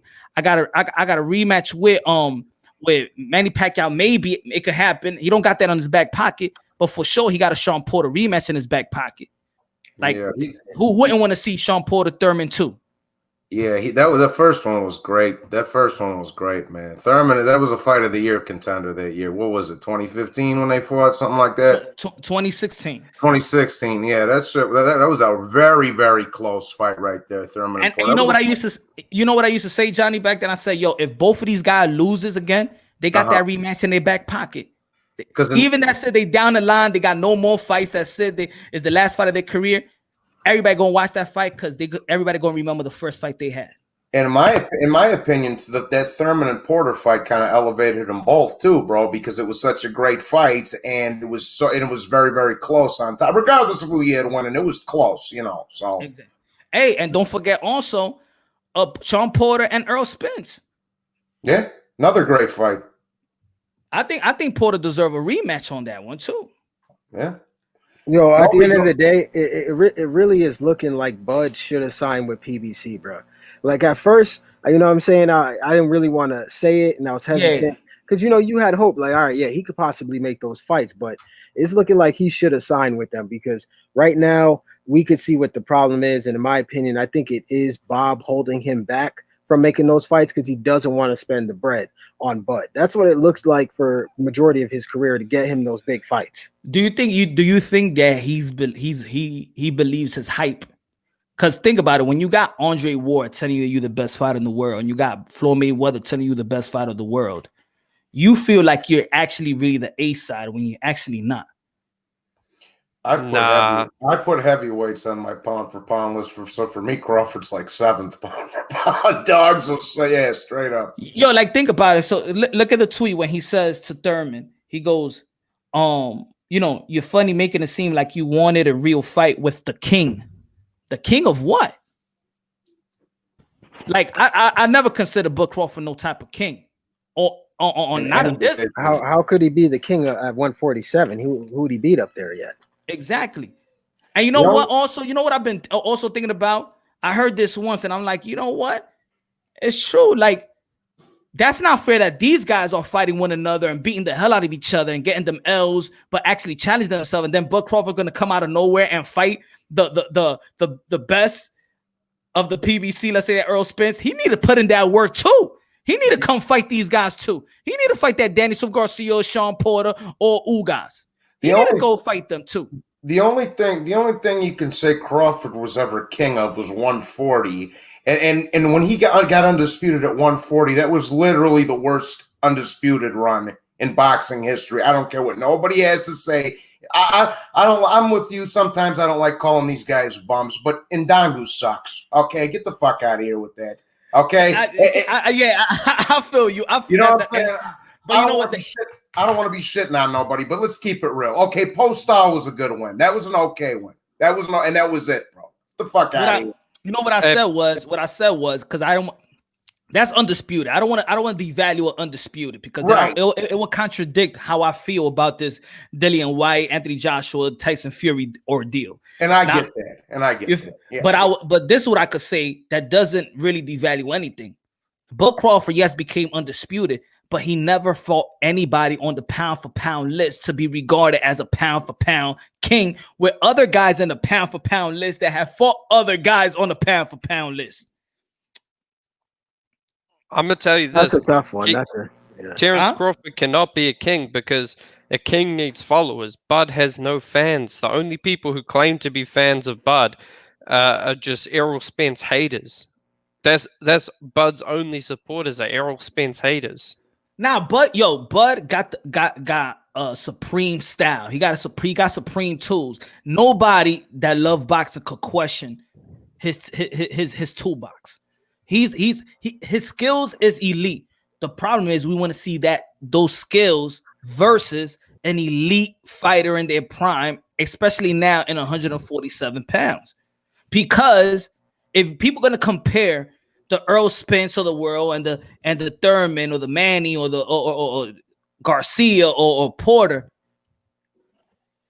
you can't compare them too much in 147 because they're the one that's actually putting all the work. They're beating each other up. They catching each other's L's. Bud Crawford just sitting on the sideline fighting the mean machine while these guys are fighting the fight, but then he gets praised as a pound for pound dude. I'm sorry. That position you had, it was because of what you did in 2017. That's why I'm a Spence fan, because Spence is the only welterweight out here challenging himself, man. I mean, you know, he called out Pacquiao to his face, and Pacquiao ducked him, bro, in the ring. Pacquiao was trying to hide behind whoever he could find. You know, Spence is out here fighting the best. Who is doing it like Spence, man? Cal Brook, Sean Porter, and now Danny Garcia, who really is an undefeated fighter. I asked this question. I don't know if I think a lot of people didn't answer. They say that Danny Swift Garcia ain't do too much in the 147 pound division. He only beat Thurman and Porter. He beat no. That's facts. I'm talking about facts. So he lost to Sean Porter and Keith Thurman, but he was not even favored to win those fights. But he got a WBC belt, beat Guerrero, right? For Paulie Malignaggi as well. Now, they say Keith Tom Thurman hasn't been the same since 2017, fighting Sean Porter and Danny Swift Garcia back to back, right? Then they say that Bud Crawford is the best, but hasn't really done nothing since 2017. Earl Spence, they say he's the best, but he's actually going to do what Keith Thurman did 3 years ago, fighting Sean Porter, Danny Swift Garcia back to back. That's the reason why I say that this welterweight division is actually all leveled out. Ain't nobody really better than nobody. Not yet. Not head and shoulders. Bro, Spence is going out of his way to put down Manny Pacquiao when he beat Mikey Garcia, you know, a 4-division champion, a pound for pound level fighter. And he just got off of beating a guy who was undefeated at 147 in Cal Brook. Errol Spence is looking for the best. They all are. And we got young men hiding from Spence. They all are. They all putting in the work. It's not only Earl Spence. They all putting in the work. I was just gonna say, I just watched Danny and Porter the other night. They were replaying this shit on Fox Sport this or something, and I had Danny winning by 1 round. It was close. I had Porter winning by a round. It was close. It was close. It's just one of them fights, dog. Yeah. I said that too. I said it could have gone either way. I just said whoever wins the 12th round, because that championship round was the hardest shit to score. That was the hardest shit to score. And I said, yo, whoever wins the 12th round wins it. And when I was counting the punches, I slightly that Danny Swift Garcia won, but I said could have gone either way. It could have been a draw. Could have gone either way. I see. You know, it's funny. I remember the 12th too because I just watched it a couple of days ago. I thought Porter was outworking him, and then Danny caught him real good with like 25 seconds left, bro. Yeah. 100%. You know, the issue is like with Danny, we could say, all right, he hasn't beaten the top, welterweight, but bro, he lost, by a split decision. He was very competitive, and some of those fights could have went to him, like you guys were just saying. The issue is Crawford is not even getting in the ring with these guys, whereas Danny is, and he's losing, but it's a split decision. It's very close. Yeah. So exactly. So now I start thinking, like, you know what? How is it that this guy keeps getting praise for pound in the welterweight division, while these guys is actually putting in some work? And if they're catching losses, the losses that anybody is catching in the welterweight out of these top dudes is actually respectable losses, which could have gone either way. Yeah. Ugas and Porter could have gone either way. Yeah. I was just gonna say, regardless if who you had winning or losing any of them fights, Thurman Porter, Danny Porter, Thurman Danny, Spence Porter, Porter Ugas, etc., they were all close competitive fights, dog. All of them. Every single one of them. Whereas Crawford, yeah, you know. Exactly. We love his technique, but these guys, they're having a hard time and they're catching L's, but they're fighting top level. And put it this way. For the people that be like, oh, but Thurman lost to Pac. Yeah, he lost to Pac. But you know what? Even on the books, Pacquiao was a favorite to win. Yeah. And listen, I know people use Horn as like, yo, Horn beat Manny. I really felt like Horn definitely did not beat Manny Pacquiao. Just my opinion. I thought Manny beat him. He beat the brakes off of Manny. Nah, bro. That ninth round alone, if that fight was in America, that shit would have been stopped. Unbiased. He's just trying to get a rise out of your boy. Nah, he won that fight, bro. Conor McGregor said he won that fight. No, because you know what? Because one of the high criterias of boxing is clean, effective punches. Clean, effective punches. Jeff Horn was not connecting on clean, effective punches. Yes, he was, man. No, you just want to make this a thing. Like, come on, man. Nah, bro. You could be the 3%. You could be the 3%. He did win that fight, man. You could be the 3%. I didn't even want to touch on that subject. That ninth round, bro. If that fight was in America, that shit would have been stopped. That ninth round, I don't think any other welterweight would have been able to eat the amount of punishment Jeff Horn was taking in that ninth round, bro. Because Jeff Horn is just built different, bro. You know what's funny? I find it hilarious that none of them judges scored that ninth round at 10-8 round. That's a 10-8 round, dog. That dude was on Queer Street for 2 minutes, bro. That's a 10-8 round. That's the same thing with Pacquiao and Thurman when he hurt him to the body in the 10th. Bro, that's supposed to be a 10-8 round, dog. You got the shit kicked out of you, bro. Like bad.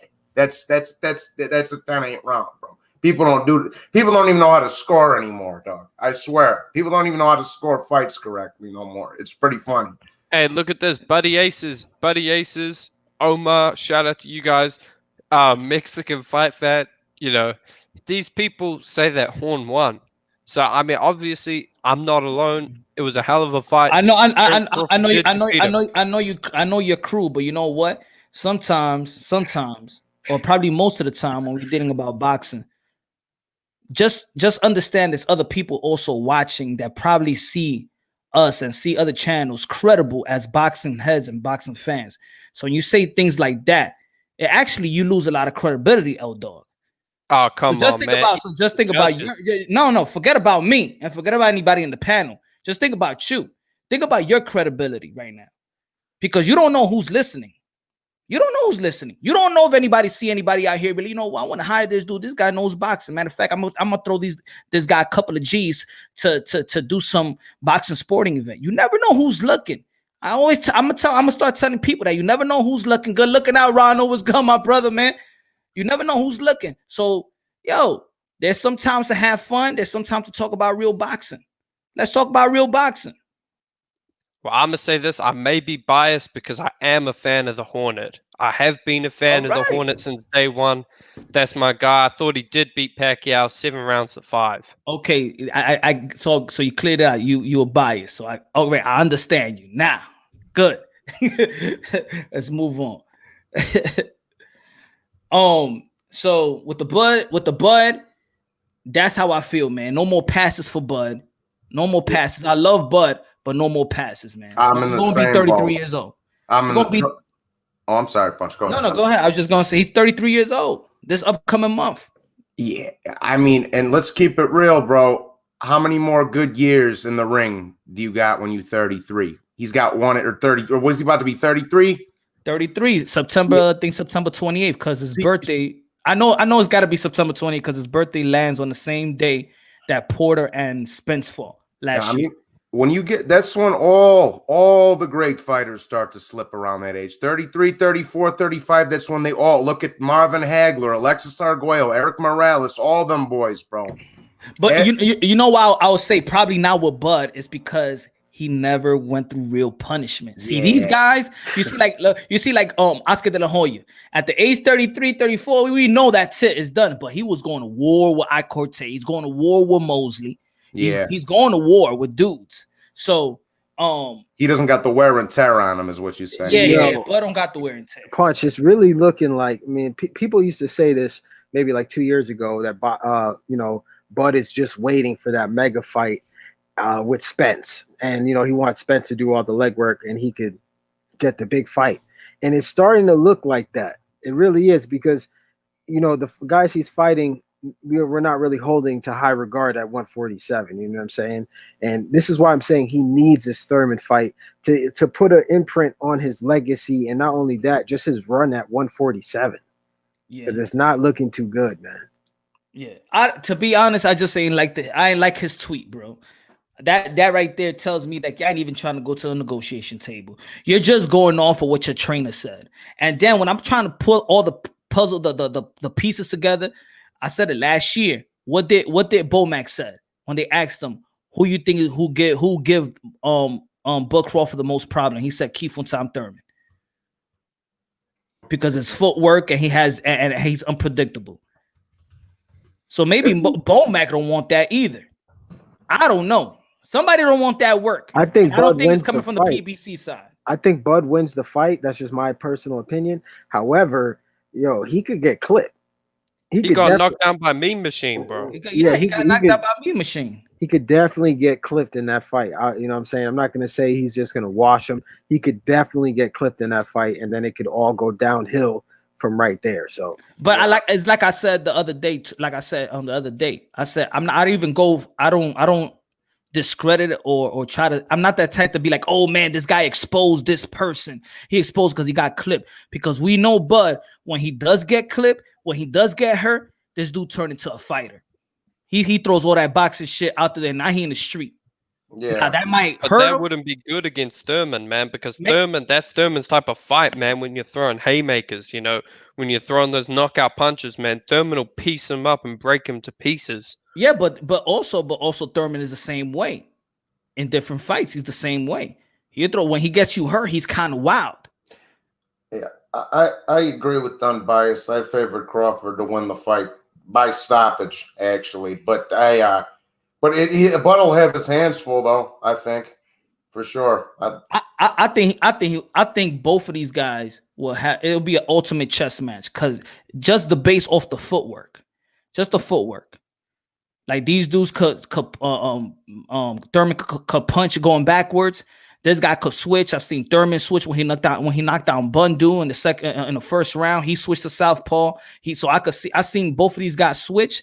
I see both of these guys try to outbox their opponent in the outside. I seen these guys slug it out. I seen these guys knock down dudes with body shots. I see these guys really going at it. The only thing is, I think that Bud probably is not probably, but I think he's way more seasoned than Thurman. Thurman goes more to fat, like he has fat camps. I think Thurman power has decreased, his hands. And Bud Crawford power probably increased because he's coming from a lower division. So his power he's way more comfortable at 147 than a Thurman. So I'll probably have slight Crawford, but never know.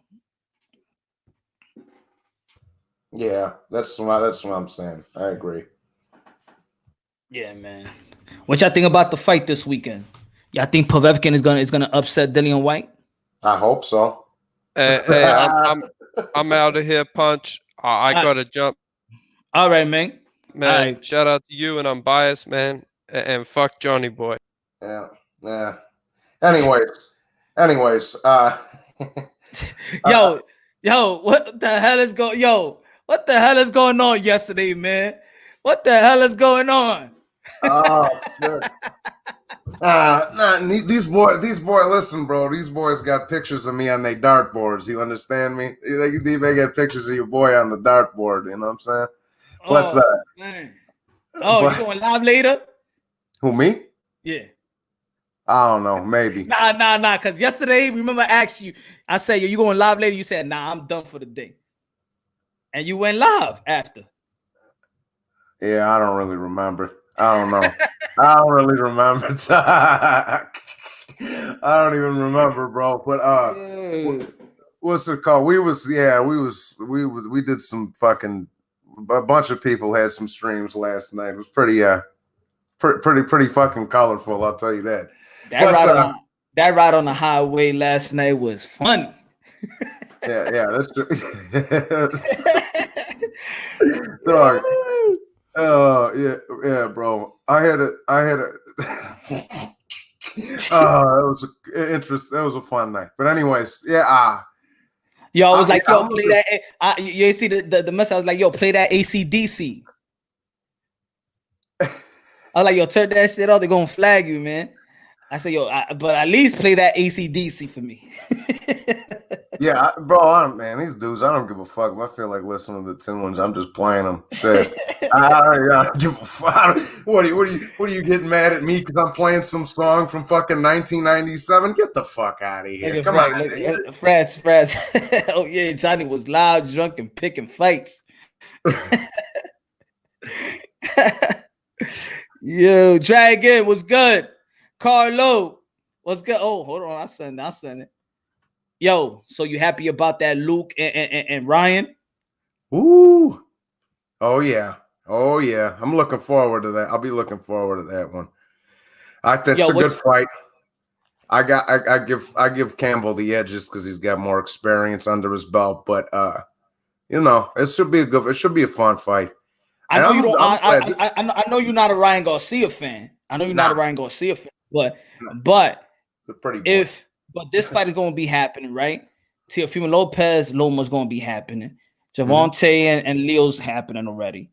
Mm-hmm. So, what you think for Devin Haney? What's happening with Devin Haney? I mean, he's just kind of sitting on his ass, I guess. I don't know. I mean, I'm gonna keep it real with you. Fighting a 57-year-old Gamboa who just got TKO'd in his last fight ain't really doing nothing for me, and neither's fighting in a fucking Adrian Bronner who ain't fought in 3 years either. That doesn't do nothing for me. Like, you're trying to make your bones fighting a gatekeeper. It's not cutting it, dog. I can't. I wasted 8 aprons on this guy, Punch. I wasted 8 fucking aprons on this guy. Okay. Yo, Glenn. What's good, man? What's good, man? Bro, What's good? Y'all was I got cooking, some man. fucking fans, bro. I got some fans, bro. You got to get wrenches out here, man. You know what I'm saying? Because I know you can't see every single comment, but damn, bro. Like, I think I'm more popular than you right now, bro. Hey, that's good, man. That's good. I can't wait for the channel. I can't. You know what I mean? They say look at they got all kinds of names on me in there, dog. This shit funny. Johnny Boy's side boob.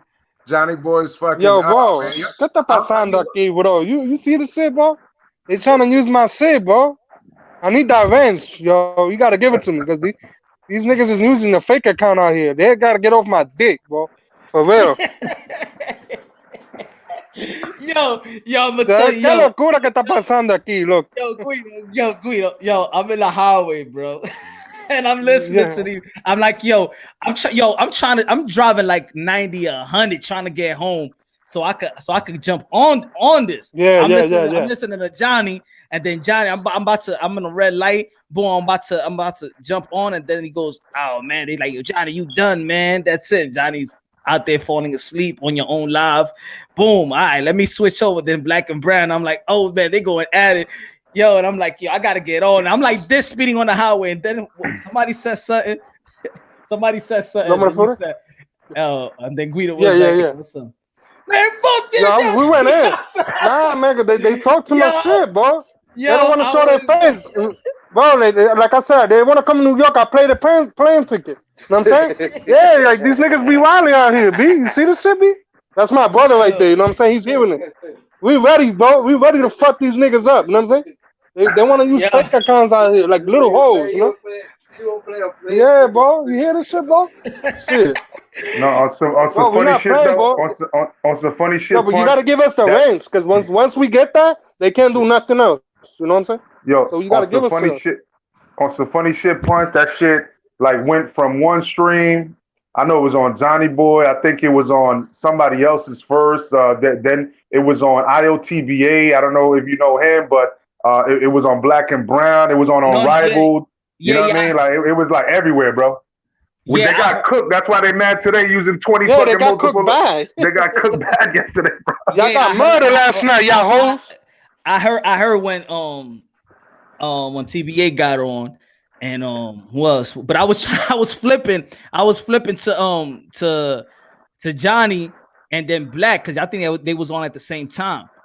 Ron was there, he was cooking. Jedi was there, he was cooking. Yo, I was just it was. Jedi went in too last night. Jada went. I know. What happened to the line? I thought it was my phone, or did it just cut off? No, Black and Brown ended it. Yeah. Oh, he it just was did the last. the end. Oh, but then he was on the next. Yeah, but he went to the next one too. Who was the next one after him? It was after IOTBA. Yeah, it was IOTBA. And Black and Brown was on there. Yeah. Oh, I didn't know about that. If I would have known, I would have. Yeah. It continued. It spilled over into IOTBA, bro. So it was an all-nighter for y'all. Exactly. What's up? Yo, Carlo, what's up? That's Carlo? Yeah. Okay. Hey, what up, buddy? What's good? Johnny boy. Oh, he's awake. Johnny, dude, you were so high. I thought yesterday? Yeah, dude, you were so high. I didn't know if I was high because I was just like looking at you, man. I was like, man, it's done. I can't really recall, but I believe you. Don't worry. All you gotta do is look at the video, man. Look at your own video. I was like, I do remember the music. I do remember the music and you doing like a little two-step back and forth. You know what I'm saying? I was like, yo, he into it right now. Yeah. Yo, man. Motherfucker. Yeah. Yo, Johnny, but last night was wild, right? Shit. These niggas got mad because they got cooked. Oh, they got cooked, you know? I know. No wonder they're using fake accounts. You know what I'm saying? Yo, they mad, bro. They using fake accounts. They got body real bad. You had Johnny Boy whipping pieces out of the attic and shit like that last night, dog. That's the type of shit I was last night. Fuck out of here, bro. Oh my god, man. That was If they was talking about like he's in a wheelchair or something. When he's ducking IOTBA, I'm in a wheelchair. You want to fight me now because I'm in a wheelchair? Shut your bitch ass up. Yo, is somebody else going live today? Because I want to time in, man. I want to know who's. I mean, shit. IOTBA is live right now. You know what I'm saying, bro? So I'm gonna go on later because he told me, Guido, come to my channel, man. We're gonna bang on these motherfuckers. So Johnny Boys. So if you go to IOTBA, he's live right now. But we're gonna bring the heat on these bitches. We're gonna put the pressure, Mexican style type of shit. You know what I'm saying? You know what I'm saying? These guys are little hoes. I show my face and they don't want to show their face. You know what I'm saying? And he don't want to fight IOTBA and they live in the same city. Here's what kind of man is that, yo? Here's Guido, check this out, bro. Here's what it is, dog. It's 6 little girls. 2 of them aren't even adults with about 90 different fucking troll accounts. That's all it is. It's 6 different dudes with about 90 fucking accounts, dog. That's what it, because that's all they do. Listen, bro, I am their father. Their whole organization exists because of me. You're the puppy? El Papa Johnny. Yeah, I am their father. Papa Johnny. I'm like Richie Aprile. I don't have sons. Hey, that was fun yesterday. You know what I'm saying? We had fun yesterday battling these guys. You know what I'm saying? Oh man, it was. So what's on your agenda, Punch? Like you trying to stay for a while for Happy Hour Thursday? Or you trying to cut it short? I wanted to cut it short and then go live a little later because I wanted to catch the game. Okay, I wanted to catch who plays the Laker. The Laker and Blaze have been playing, right? Man, my fucking Bucks blew the first goddamn playoff game too. I was like, what the hell are y'all doing? Yeah, How you gonna be the number 1 seed losing to the Magic, bro? What the hell is the number 1 seed in the East losing to the fucking Magic, bro? What's the matter with y'all? Come on. Get it together, bro. Come on, for Christ's sake. You're in the number 1 seat, for God's sake. Yeah, man. Yeah. I mean, yeah, listen. So I'm gonna check what's going on the internet. You know what I'm saying? I'm ready for some smoke tonight. You know what I'm saying? Hopefully we catch up later, Punch. But after these motherfuckers using fake accounts over here, I got wrenches other places. You know what I mean? And so we're gonna smoke them out the foxhole. You know what I mean? Glenn, you got fans, Glenn. I know. I love it, bro. I love it. I appreciate them. You know what I'm saying? I'm gonna get some merch before I even start my channel just for them. You know what I mean? Yeah, what is it? What is it? What is it before you go? What is it? What is it, Glenn? What is it about that? What is it, man? Why they trying to go at you, Glenn? What is it, Glenn? Bro, it's hate, bro. It's straight hate because you know what I'm saying? Like it's just hate because you don't just start shit with people for no damn reason. You know what I'm saying? Like that's what they do. Then they want to invite me over and then squash the beef and then look like pussies. But it's really that they want me to give them views because they know that when I go over there to their channel, you know what I mean? And I start arguing with somebody because they set it up to argue with me, right? So then I go over there and there's an argument. And then they delete everybody else off the panel and just leave two people, which is me and somebody else. And then they get these views, and that's what they want. They dick riding me, bro. You know what I mean? But I'm like at the point where it's like, yo, I'm not even going over to their channel. Like they keep inviting me, and it's like, yo, and you know what? They want to keep coming with fake accounts, calling me a snitch. I'm about to start snitching and fucking shutting down the channel for doing shit like that. You know what I mean? You know, and it's gonna be real. You know what it is, though, because you embarrass them so much, they cannot handle it. All the heat that you've been doing. I mean, bro, they can't handle the facts. That's what it is, bro. Bro, the whole thing started because them fucking fools is like, "Fuck you, Johnny. Your dad's gonna die of cancer." So after that, you know, it's all, you know. Yeah, that's it. And one thing is like I said, I said it one time. I don't know if it was in Black and Brown, and you know, if just because when people do something, they think they just could apologize to anybody. People don't want to accept the apology. They don't want to accept the apology. You got to keep it moving. So I feel dudes also saying, man, don't say sorry to me. Ronald, what's good, Ronald? Yo, so and you see how you have like a fake Jose Yepes in the background saying, "Fuck you, Glenn, you a bitch," right? I've never even interacted with Jose Yepes. You know what I'm saying? So you know that's a fake account right there. You know what I mean? That's Jefe in the background. Yeah, exactly. But they think that people are stupid. You know what el pendejo, el mamahuevo. El mamahuevo de verdad. You know, Glenn, maybe. As soon as it keeps going like this, I'm gonna just put on people that are gonna show their face. At least that I know. I already seen Carlos. I know. I seen y'all. I seen Smoke, and I seen Ron, and I seen D, and Johnny always show his face. And I seen everybody. I seen Jedi. I seen a lot of dudes, but yeah, you see me. I don't know you before you get on. Before anybody get on, like let's say if I don't know who you are, and you know in StreamYard, I gotta put you in. If you don't show me your face, and I don't know who you are, shit, you ain't getting in. I'm gonna start doing that shit. You see my face, boy, yeah, you should start doing that. Now. Yeah, I think everybody needs to start doing that, so they won't get on some. Oh, they did catch by surprise. Just check. Just show me your face before you get on the live stream. All right, that's you. Okay, all right, now you get on. You get in the panel. That's it. Just do it that way. You know what they always say? If there's no haters, you're not doing it right. Yeah, that's facts, bro. That's facts. Hell yeah. Right? I'm also we need your face, and Johnny's gonna need your address as well, because I like to know who I do business. Yeah, I did that live show before. I wanted the address, but nobody come up with address. No, yeah, man. I don't mean that. I'm just kidding. But I wasn't. I dropped my phone number and address. That's why they be calling me. And sometimes I entertain them and answer their call, but you know, lately I'm bored with them. You know what I mean? So I don't answer the calls anymore. Yeah. I got a question for you guys. Since we're talking basketball, who is gonna win the NBA championship? Come on, Portland Blazers. Oh, Portland.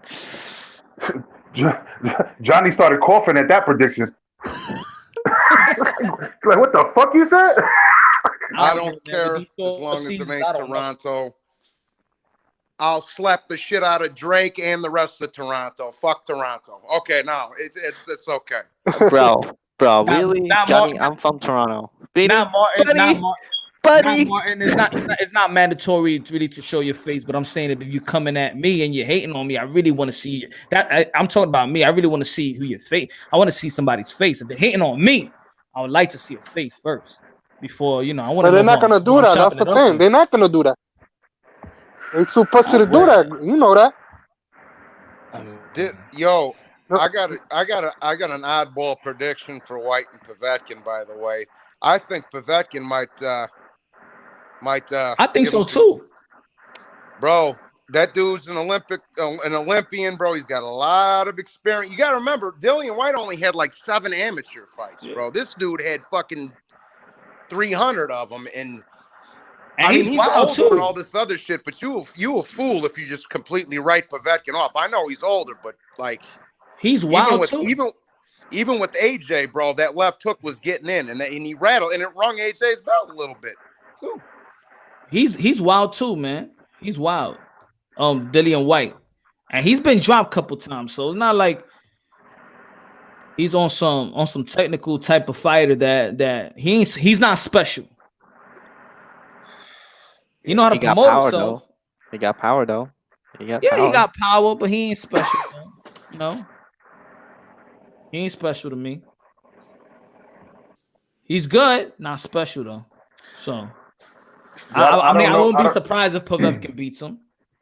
Well, anybody? Yeah, I'm just not sure where Povetkin stands, but he's definitely, you know what I'm saying, somebody that has a resume and has been around for a long time, you know what I mean? You know, and showed grit, showed heart, determination, you know what I'm saying? And so I can't say he's going to be somebody that is going to be just swept up under the rug but it's the heavyweight division though, you know what I mean? Yeah. So you never know. You know, one punch could end it. Yeah. Yeah, that's the thing. That's the thing, bro. It's not like it ain't like the featherweights and the bantamweights where these dudes can eat 4,000 punches on some Eric Morales shit and just keep going. Like if you get clocked with a good one, you're probably going out for the big boy. You know what I'm saying? Right. But I got White winning a controversial decision, like one of them iffy decisions. That's what I think's gonna happen. That too. That's my pick. That's my prediction on that one. I mean, after like within the heavyweight division, if like let's say, if you take out Wilder and if you take out Fury and AJ, I mean, is there any more superstars in the heavyweight division? Like in terms of like paper, in terms of who's gonna get fans get to watch the heavyweight division. Look, I say this. I think if these guys had the promotional machine, and this not on some PBC hate or nothing like that, but they just don't got promotional. These guys are free agent. So I believe if Andy Ruiz if he had a promotional deal right now, they would know how to market him right now. After the win with Anthony Joshua, or even after the loss, they would know how to promote this guy. If he had a promotional machine, if he was like with Golden Boy, or if he was like with Top Rank, just a promotional machine to actually keep his brand out there. You know, the thing is with PBC fighters, they may get money, but a lot of people just don't know them too, because they don't got a promotional machine behind them. And I agree with Chopstick in the chat where he says Ruiz. I think everybody makes fun of him, bro, but you know, I mean, at the end of the day, like he's an exciting fighter, bro, whether people like it or not. You know what I mean? And you can't take away credit from the fact that he got like hands and you know, he's kind of like, you know, the monkey wrench in the system. It's like, all right, how good is he? You know what I mean? Like can he really get disciplined? You know, I personally I like his fighting style, but you got to be disciplined. You know, so it's just like how people talk about, for me, like Gervonta Davis. Can he become the potential that people think he can become, and other fighters like that, you know? Look, with a fight of Anthony Joshua and the fight that I seen him fight with Parker, Andy Ruiz could be here for quite a while. He's gonna be here. I'm a fan of Andy's. I'll always be a fan of him after what he did to AJ. That was the most beautiful thing in the ring I've seen in the last 2 years. That was tremendous. I just wish it would have happened again in the rematch. Right. That would have been also great. I mean, like I say, I'm sick of the whole White AJ Hearn. But you know why though? You know why? Because they got that promotional machine that's keeping their name out there like that. See, Andy Ruiz don't got that promotional machine. If he have it, we'll be hearing his name. We'll be hearing his name. A heavyweight Mexican fighter, this dude should be, especially with that type of fan base, he should be ringing bells right now. But they need that promotional machine. No question. Was that one of the greatest upset you ever seen in the heavyweight division? Like that knockout with AJ? It was unexpected. That's for it was sure. I say it was unexpected. You know, it was unexpected. Because if people would have saw the fight with Andy Ruiz and Parker, they would have never came up with that conclusion like, oh, Andy Ruiz don't stand a chance. If they go back to that fight, then they'll be like, yo, Andy Ruiz is game. But they looked at Andy Ruiz like a dude that's just coming off just a substitute fighter. 4 weeks, 3 weeks, whatever they gave him, just prepare for Anthony Joshua fight, and then people got surprised. But the thing is, people just don't know the journey of Andy Ruiz. I could probably see him top 15 as far as upsets, because I mean, don't forget we have the the Muhammad Ali versus George Foreman. We got Buster Douglas versus Mike Tyson. You know what I'm saying? Like we got a lot of fights down the line in the whole history of boxing. That's an upset right there. The one that caught me, bro. I'm just going off the one since I've been alive. Like the one that caught me was Tarver and Roy Jones, bro. Because I was like, all right, this is gonna be like Montel Griffith type shit. He's gonna go in there, figure him out in the rematch, and slap him in 3 rounds over here. That's the one that caught me where I was fucking. So yeah. The knockout, yeah. But then you think about how many fighters came down 2 weight classes and won. Well, he won the first fight, but looking at that first fight, it's like, that's it, Roy. You got nothing to prove. You got no names left.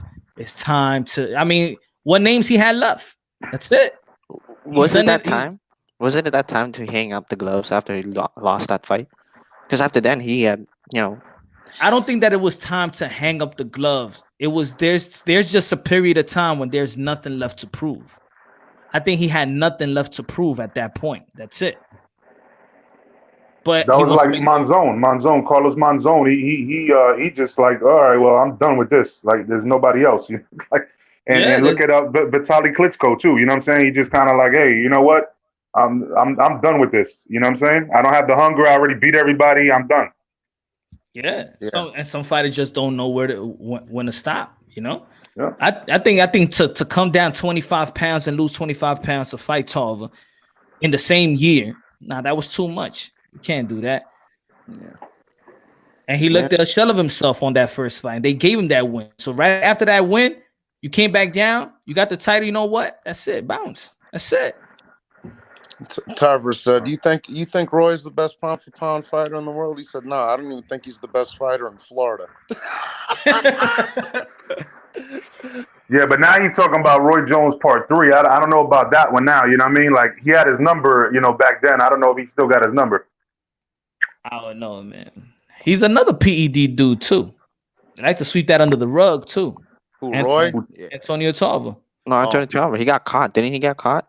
He got caught. Yeah, he got caught. Nobody talks about it. He got caught, and Roy was allegations that he used something too. I think what was it? Not probably he used the clear as well. Y'all already know that lab was in Florida. That Balco lab was in Florida. You never know. For real. You want some energy? You want some energy? I got it. Now snap. Now he cool. That looks suspect. That looks suspect though, right? And Roy Jones Jr. in his prime was unstoppable. He was a monster. He was a monster. Holyfield allegations that he was using steroids too. I don't know. Once Mike Tyson, when he connected with that body shot and follow up with that uppercut, I'm like, yo, this guy got something, bro. He on something. Right. He gonna get knocked out by that? Yeah, man. I hate to jump off, especially with this panel right here. You know what I'm saying? Because we could talk boxing all day. Carlo, Johnny Boy, Guido, you, Mr. Punch, Mr. Moonshine.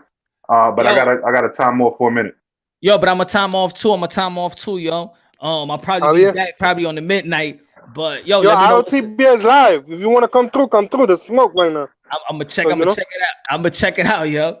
All right, brothers. Yeah, that's a good channel. I'm not even gonna lie, bro. So anybody that want to chop it up over there, trust me, it's a good channel. I tell him about your channel that you always keep it real. So so he said he'll come through one day. You know what I'm saying? So I said he's welcome. You know what I'm saying? He knows his boxing. So all right, so all right, brother. Yo, man. So ya tú sabes, Punch, Paulo Suave and Punch. Dame el range, bro. Me and Glenn. You know what I'm saying? Esa cosa nuevo. I gotta figure all that stuff out. D. Jefferson can help you with that. He's good with that. All right. All right, Con todo, mi mano. All is suave. All right, brother. God bless, man.